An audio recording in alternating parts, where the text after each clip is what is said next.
Kubaho kose ni ukubaho, ariko kubaho kose ntabwo ari ukubaho neza.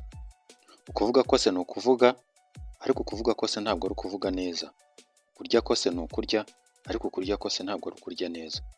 Aya ni amagambo adasamaje cyane kuyumva, ariko uyatekerejeho wasanga afite igisobanuro gikomeye cyane. Ndagusuhuje aho ufashe umwanya kugira ngo wumve iki kiganiro. Aho uherereye hose, amahoro y'Imana nabane nawe. Uyu munsi tugiye kuganira ku mibereho myiza. Turagaruka ku bintu bitatu byagufasha kubaho neza, guhera ukiri muto, ukazarinda usaza ubayeho neza, kandi ukaba uri icyitegererezo cy'abantu benshi.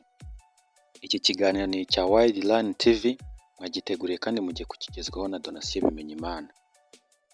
Niba ushaka kubaho neza mu buto bwawe, mu ibyiruka ryawe, ukazarinda usaza uriho neza kandi unezerewe, ugomba gutangira gukurikiza ibi bintu ngiye kukubwira.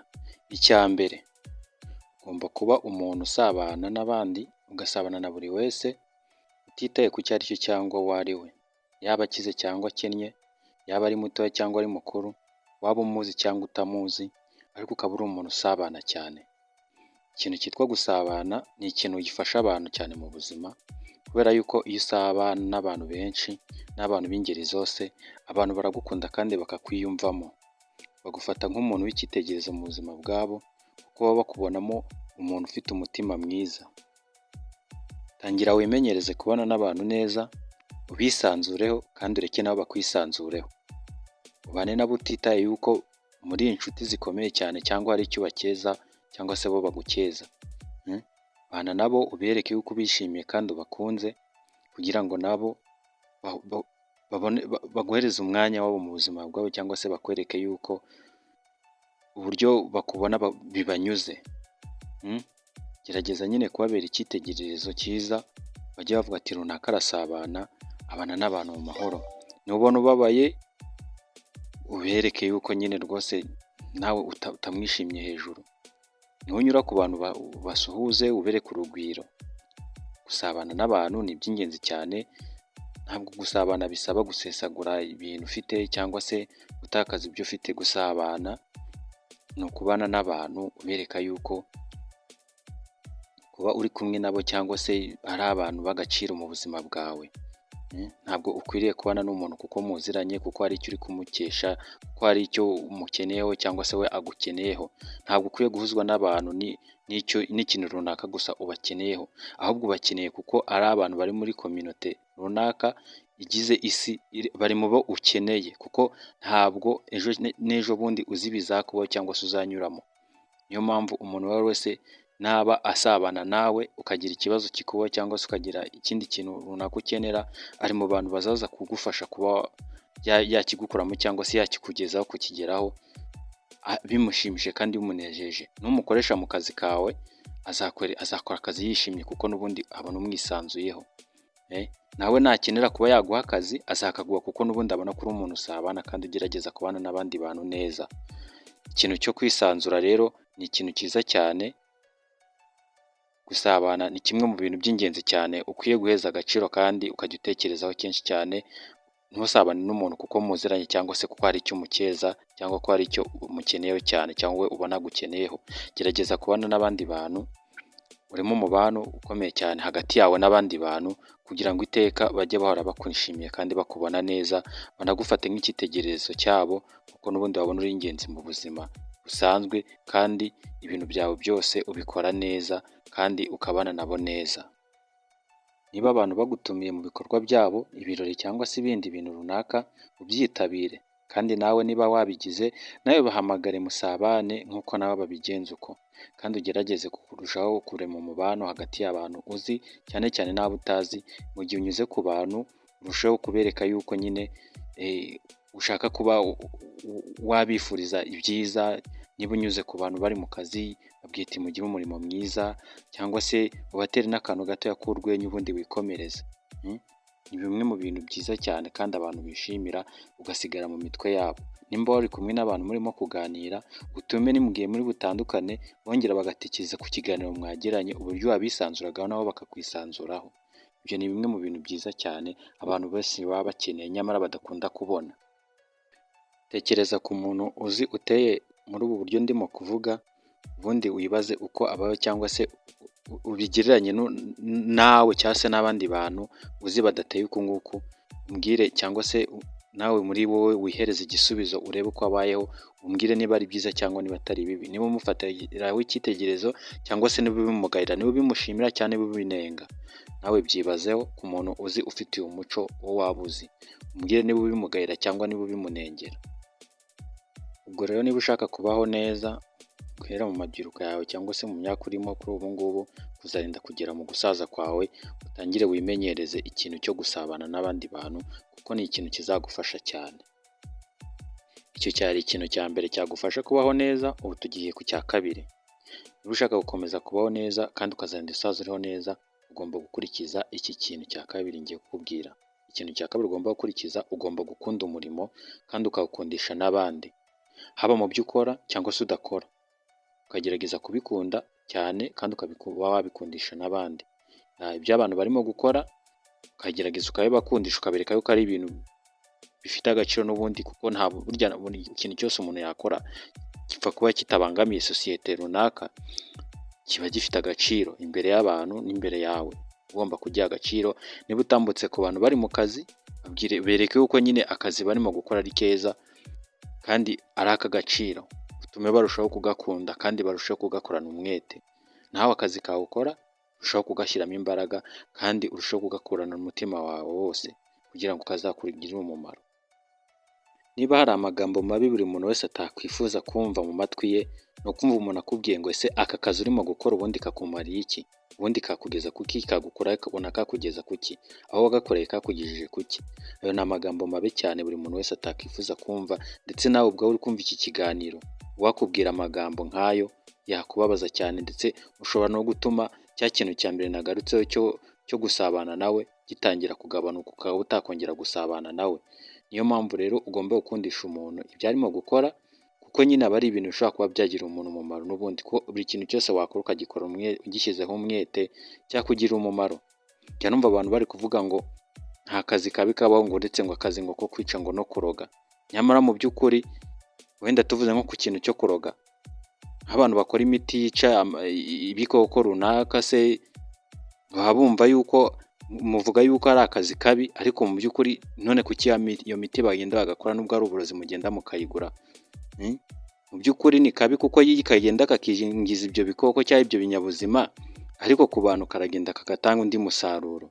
Niyo mpamvu rero buri kintu icyo ari cyo cyose umuntu yaba arimo gukora mu gihe kitabangamiye sosiyete y'abantu, icyo kintu kiba ari cyiza, uba ugomba kukimukundisha. Ntabwo ugomba kumuca intege ngo wumve yuko ntacyo cyamumarira cyangwa ntacyo kimariye abandi bantu, cyangwa ngo haba hari aho cyamugeza. Ugomba kukimukundisha kugira ngo urusheho no kugira gute, no kurushaho kuzuza cya kintu cya mbere nagarutseho cyo gusabana n'abantu. Icyo kintu rero cyo gukunda umurimo no kuwukundisha abandi, nacyo ni ikintu ugomba kurushaho gutekerezaho, niba ushaka kuzabaho neza mu buzima bwawe bwose uzamara, kandi abantu bakarushaho gufataho icyitegererezo, kuko bazaba babona kuri umuntu utari umwiyemezi kandi utari umuntu wirata, bazaba bakubonamo umuntu ufite umutima mwiza. Icyo nacyo ni ikindi kintu cyarushaho kugufasha kubaho neza kandi ukazarinda usaza abantu bakigufata nk'icyitegererezo. Buriya kubaho neza ntabwo ari ukubaho ufite amafaranga menshi cyane y'umurengera, ushobora no kuba ufite makeya ariko uri umuntu ufite ibitekerezo bizima byubaka abandi. Ubwo rero icyo nacyo ni kimwe mu bintu byubaka abandi kandi bibagira umumaro, bikagira icyo bibafasha mu buzima bwabo bwa buri munsi. Indi mpamvu ugomba gukunda umurimo kandi ukawukundisha n'abandi, ni uko umurimo ari wo uzagutunga kandi ugatunga n'umuryango wawe. Ntabwo uzabaho udakora ngo uvuge ngo ubayeho. Ugomba gukunda umurimo wawe kugira ngo uzabashe kukubyarira inyungu kandi uzakugeze kure hashoboka mu mibereho yawe ya buri munsi, uzaguteza imbere kandi uzateza imbere n'umuryango wawe. Niyo mpamvu ugomba kubikunda ukabikundisha n'abandi. Ntabwo uzanezezwa n'uko inshuti zawe cyangwa abandi bantu runaka babayeho mu bukene cyangwa se ibyo bakora bitabagirira umumaro, ahubwo n'ubibashishikariza bakabikunda, bazarushaho kubikorana umwete, bibashe kugira aho bibakura, bigire n'aho bibageza. Niyo mpamvu rero ikintu cyo gukunda umurimo ndetse ukawukundisha n'abandi ari ikintu cy'inyamibwa cyane buri muntu wese agomba kugira mu buzima bwe, kugira ngo nyine kibashe kugira kimwubake kandi cyubake n'abandi. Niyo mpamvu ari ikintu cy'agaciro cyane mu mibereho yacu ya buri munsi. Nukunda umurimo kandi ukawukora neza, uzakugirira umumaro kandi uzagira umumaro n'indi sosiyete na sosiyete ubarizwamo rusange, uzagira umumaro n'umuryango wawe n'abakuzi bazaba bakubonaho icyitegererezo cy'uko uri umuntu ukunda umurimo. Niyo mpamvu umurimo ari ikintu cy'agaciro cyane tugomba gukora kandi tukagikorana umwete ndetse tugashyiramo n'imbaraga, tukarushaho no kugikundisha n'abandi. Ubaye ukunda umurimo ukawukorana umwete n'inshuti zawe zose bikaba ari uko, sosiyete tubayemo yose akaba ari iy'abantu bateye gutyo, twaba twarateye imbere, twatera imbere birushijeho buri munsi kandi tukagera kuri byinshi bikomeye cyane tutatekerezaga. Niyo mpamvu gukunda umurimo no kuwukundisha abandi nacyo ari ikintu cy'ingenzi cyane kandi gikenewe cyane muri ubu buzima bwacu bwa buri munsi. Niyo mpamvu kigomba kuba muri kamere yawe, kikaba ari kimwe mu bigize imico yawe. Niyo mpamvu ukwiye guhora ugitekerezaho kandi ukakigira icy'ingenzi mu bikorwa byawe bya buri munsi. Reka kikubemo nawe ukibemo, kizakugirira umumaro. Icyo cyari ikintu cya kabiri cyagufasha kubaho kwawe, kubaho guhera ubu ngubu mu mabyiruka yawe cyangwa se muri iki gihe urimo kuzarinda kugera mu gusaza kwawe. Ikintu cyo gukunda umurimo no kuwukundisha abandi, ubwo nacyo kibe mu mico ikuranga kugira ngo kizakubera icyitegererezo kandi kizagira aho kigukura n'aho kikugeza.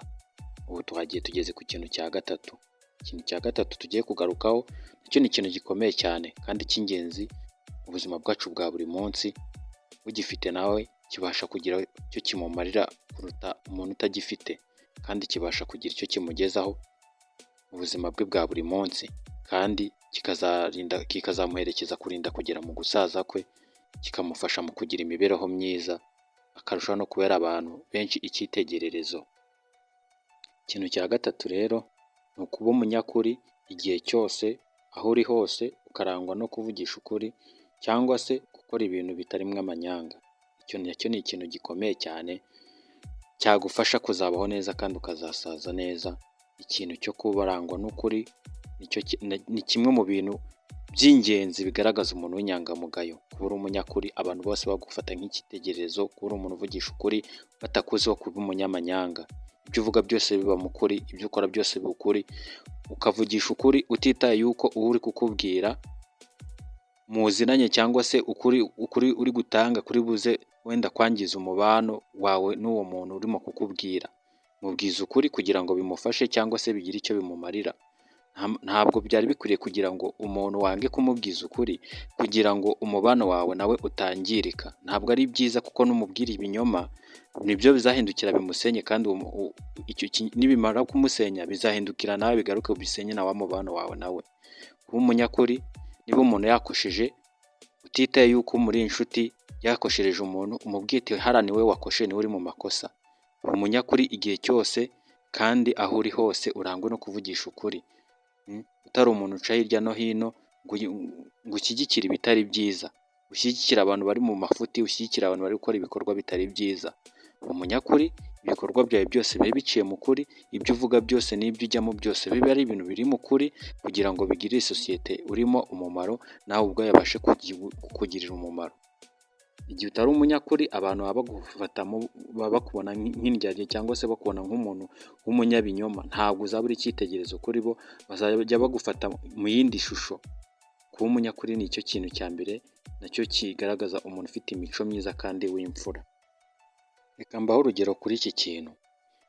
Ubwo habaga inkiko gacaca, baricaraga bakareba abantu b'inyangamugayo bazwi mu mudugudu runaka cyangwa se mu kagari runaka, akaba aribo bafata bakagenda bakabaheshyira, kuko babaga babizeho kuba ari inyangamugayo, babagiriraga icyizere bakagenda bagacira imanza abakoze icyaha cya jenoside cyangwa se abasahuye muri jenoside. Ndavuga jenoside yakorewe abatutsi. Mu by'ukuri kiriya kintu baheragaho babahereza kariya kazi cyababizera, ni uko babaga babazi ko ari inyangamugayo, banabitanga ngo ni inyangamugayo za gacaca. Niyo mpamvu rero ikintu cyo kuba umunyakuri ni kimwe mu bintu bizagaragaza koko kuri inyangamugayo. Ubunyangamugayo ni ikintu gikomeye cyane buri muntu wese aba akwiriye kugira mu buzima bwe, kugira ngo kizabashe kuba cyamuhindura ubuzima, kizabashe kumufasha mu buzima bwe bwa buri munsi. Ntabwo abantu bazaguha akazi bakuziho kuba inkundamugayo. Ntabwo abantu bazaguha akazi bakuziho kuba umunyabinyoma n'umunyamanyanga. Ntabwo bazaguhereza akazi bazi neza ko uri umuntu w'incakura ukunda ibintu by'amanyanga, ibintu bidaciye mu mucyo. Iteka uba umuntu ukunda gukora ibintu binyuze mu mucyo kandi ibintu bigaragara buri wese, ku buryo abantu babibona cyangwa se babyumva bazajya bumva yuko ibintu byawe byose ari ibintu byo kwizerwa. Ntabwo bazajya bagufata nk'umuntu w'umunyamatiku cyangwa se umunyamanyanga, mu gihe uzaba uri umuntu uzwiho kuvugisha ukuri no gukora ibintu biciye mu mucyo. Niyo mpamvu icyo nacyo ari ikintu kigomba kuranga ubuzima bwawe n'imibereho ya buri munsi, kikaba mu mico yawe ikugize, kandi cyaza kugira umumaro kurinda kugera mu gusaza kwawe.